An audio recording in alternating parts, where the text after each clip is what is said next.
अन्नपूर्णे सदा पूर्णे शंकर प्राणवल्लभे ज्ञानवैराग्यसिद्ध्यर्थं भिक्षां देहि च पार्वती। संपूर्ण सृष्टीचं अन्नधान्याचा पुरवठा करणाऱ्या संपूर्ण सृष्टीच्या पोटापाण्याची जबाबदारी स्वीकारणाऱ्या अन्नपूर्णा मातेला शतशः प्रणाम करून आजच्या व्हिडिओला आपण सुरुवात करूया।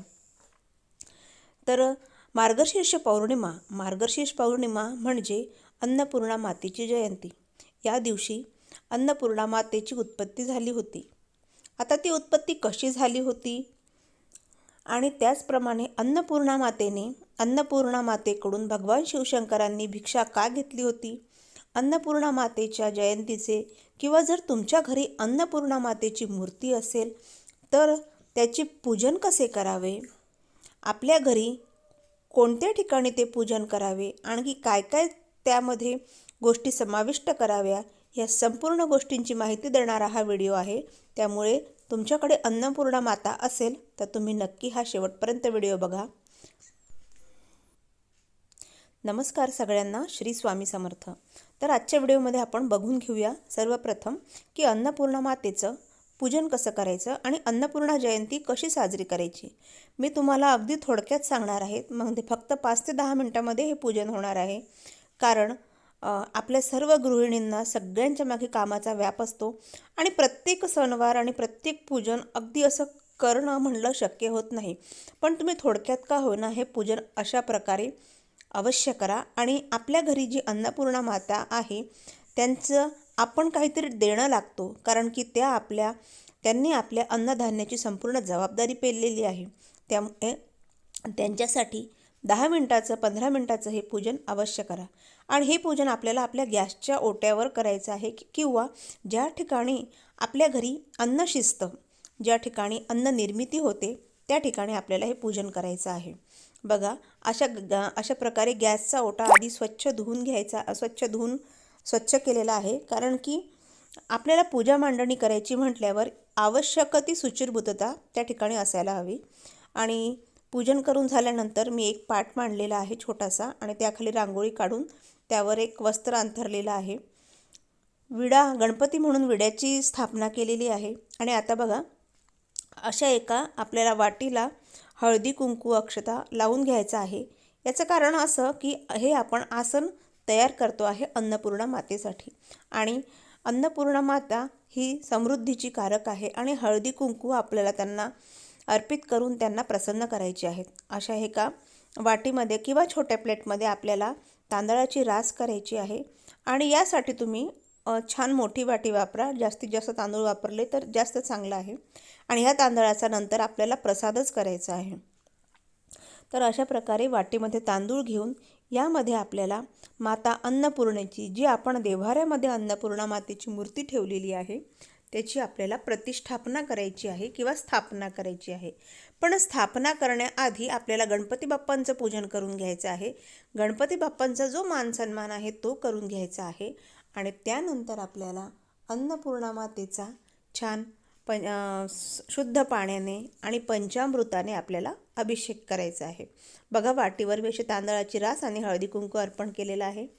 आणि नेहमीप्रमाणे आपण ज्या ठिकाणी पूजा मांडणी करतो त्या ठिकाणी रांगोळी वगैरेही सुशोभित करण्यासाठी काढायचीच असते।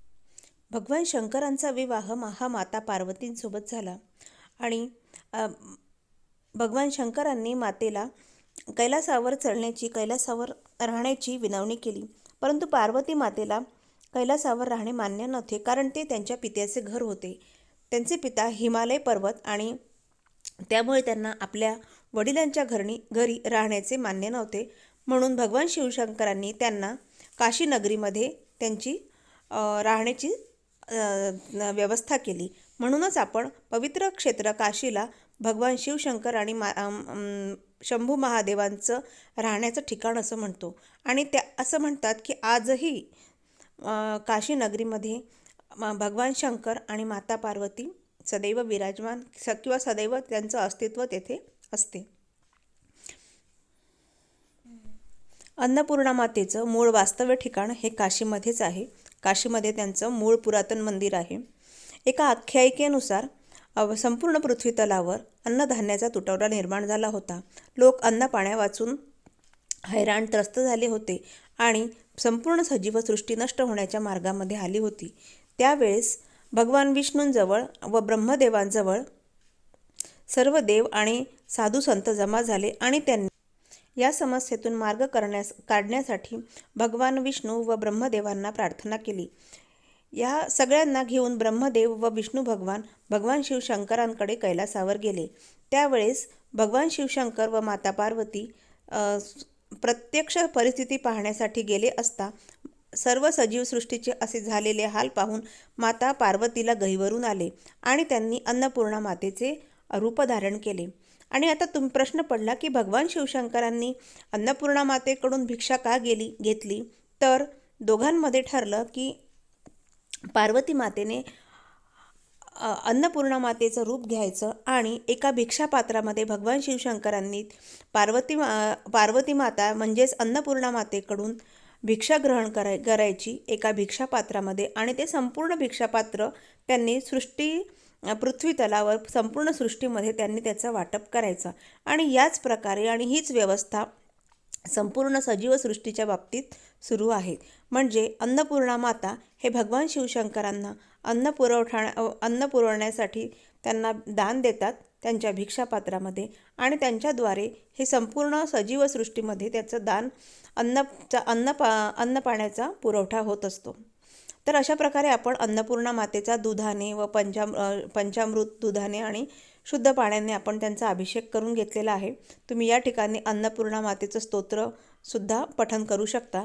आणि आपल्याला अगदी साधी पूजा करायची आहे अन्नपूर्णा मातेला. तुम्ही या ठिकाणी कुंकुमार्चनसुद्धा करू शकता. श्री अन्नपूर्णा देव्यै नमः म्हणून किंवा अन्नपूर्णा माता म्हणून असं तुम्ही कुंकुमार्चनसुद्धा करू शकता. पण मी तुम्हाला अगदी साधी आणि थोडक्यात पूजा दाखवत आहे. आपल्याला अन्नपूर्णा मातेला हळदी, कुंकू, अक्षता आणि त्यांना आवडीचं असं लाल रंगाचं फूल त्यांना अर्पण करायचं आहे. किंवा तुमच्याकडे ज्या रंगाची फुलं असतील तुम्ही ती फुलं अर्पण केली तरी चालेल. फक्त आपल्याला एक करायचं आहे की ज्या धान्यावर आपण मातेला विराजमान करणार आहोत ते धान्य, त्या पात्रातलं धान्य हे अगदी काठोकाठ भरायचं आहे, ते खोल ठेवायचं नाही. बघा, अशा प्रकारे संपूर्ण आपल्याला पूजन करून घ्यायचं आहे. आणि तुम्हाला येत असल्यास अन्नपूर्णा मातेची आरतीसुद्धा तुम्हाला म्हणायची आहे. धूप, दीप, नैवेद्य दाखवायचा आहे. एखाद्या गोड पदार्थाचा नैवेद्य आपल्याला या ठिकाणी दाखवायचा आहे. जर तुम्ही स्वयंपाक केला असेल तर तुम्ही संपूर्ण स्वयंपाकाचा नैवेद्यसुद्धा या ठिकाणी दाखवून घेऊ शकता. आणि हे संपूर्ण पूजन झाल्यानंतर आपल्याला हे बघा अशा प्रकारे हे संपूर्ण पूजन करून घ्यायचं आहे. आपल्याला नैवेद्य अर्पण करून घ्यायचं आहे. आणि हे संपूर्ण पूजन करून झाल्यानंतर ज्या ठिकाणी आपल्या घरामध्ये अन्न निर्मिती होत असते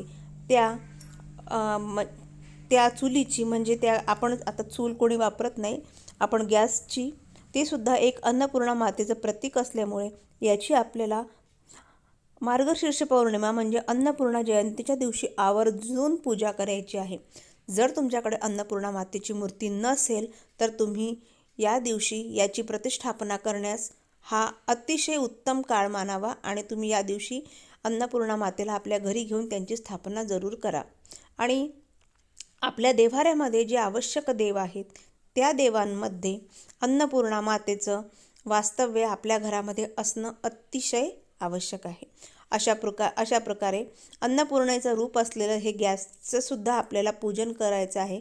कारण याच ठिकाणी आपला अन्नयज्ञ म्हणजे अन्न आपण तयार करत असतो. या गॅसचं सुद्धा आपल्याला पूजन करून घ्यायचं आहे. स्वास्तिक काढायचे आहे, कुंकवाचे बोटं काढायचे आहेत. आणि आपल्याला या गॅसला सुद्धा एखादा गोडाचा नैवेद्य अर्पण करायचा आहे, फूल वाहायचं आहे, धूप दीप अर्पण करायचं आहे.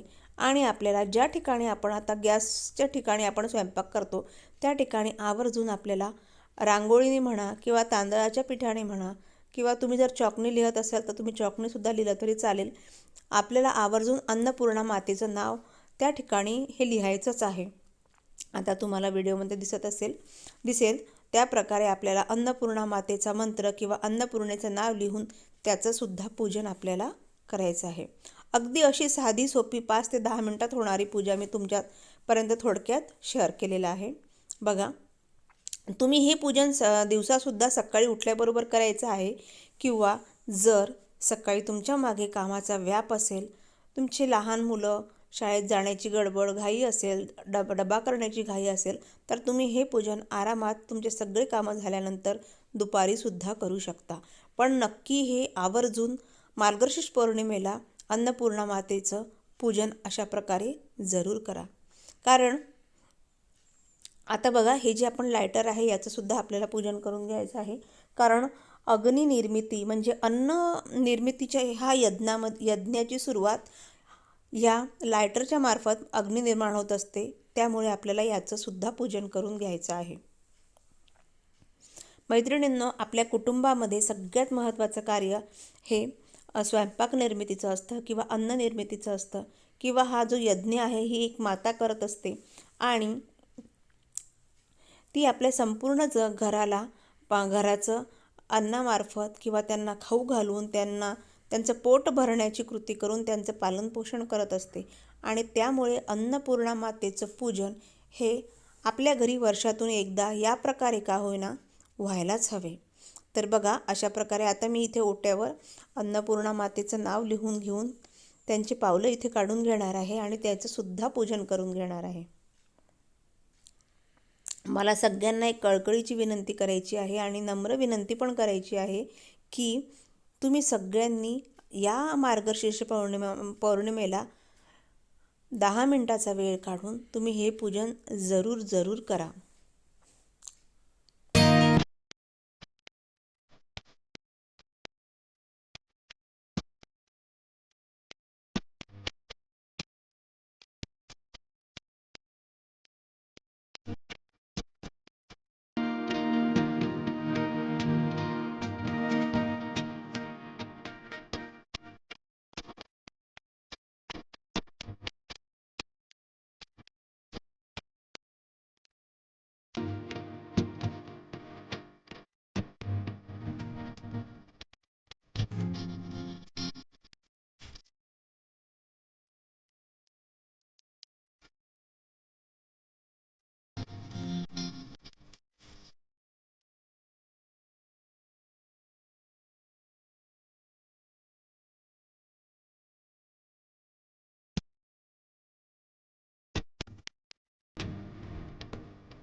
तर आजचा व्हिडिओ तुम्हाला कसा वाटला? व्हिडिओ आवडला का? व्हिडिओ जर थोडा जरी आवडला असेल तर नक्की लाईकचं बटन प्रेस करा.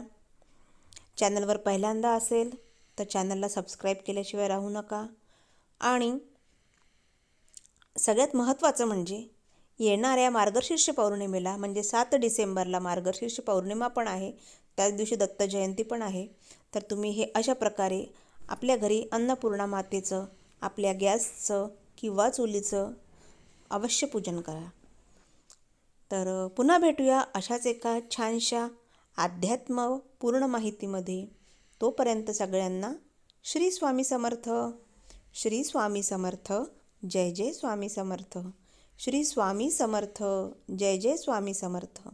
सगळ्यांनी स्वस्थ राहा, मस्त राहा आणि भगवंताचं चिंतन न विसरता करत राहा.